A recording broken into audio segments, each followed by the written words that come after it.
主席，一直以嚟，香港都係一個開放型嘅國際城市同埋國際金融中心。我哋努力追求自由、民主、人權同埋法治，創造咗香港嘅氣質同埋優勢。呢啲亦都係作為國際城市嘅基石。香港作為國際城市，我哋可以引入國際嘅資金嚟到香港或者去到內地投資，亦都可以作為內地資金走向國際嘅窗口。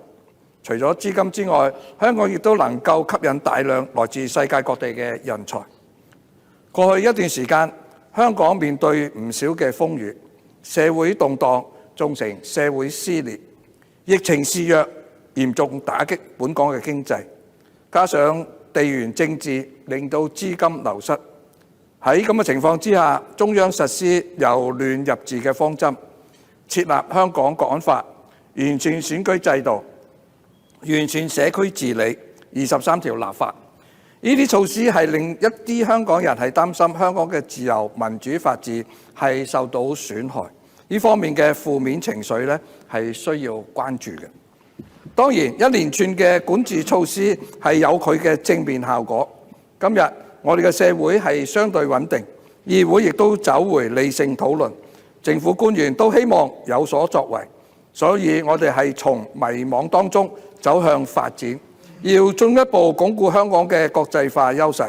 呢啲係要靠特區政府同埋香港人嘅自身努力。我哋要如鷹展翅上騰。自由民主喺23條立法過程中，特區嘅主責官員多次表明，23條立法並唔會影響廣大市民應有嘅自由同埋人權。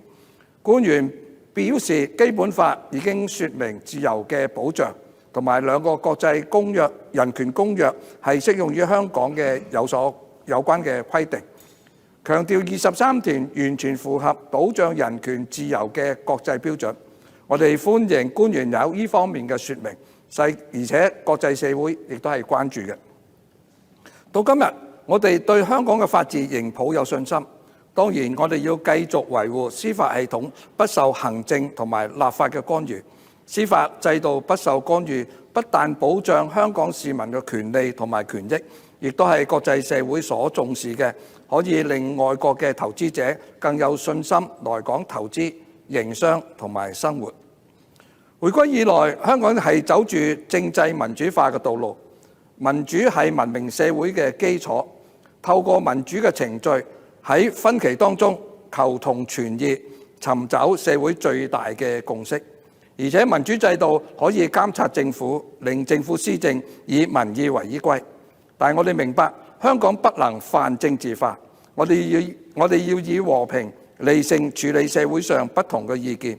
過往我哋喺政治上持續爭拗，不願尋求共識，呢種過度政治化令香港發展停滯不前。但係香港人追求民主並不係苛求，因為基本法已經說明行政長官同埋立法會議員應由普選產生，呢啲係中央嘅承諾、市民嘅要求、政府嘅責任。希望喺社會穩定嘅情況之下，特區政府能夠創造有利條件，進一步推動香港嘅民主化發展。香港現正走向復興，拼經濟、拼民生，重拾我哋嘅發展道路，以國際化嘅優勢促進香港、國家同埋世界嘅發展，讓一國兩制做到最好。主席，本人謹此陳辭，支持各項議案。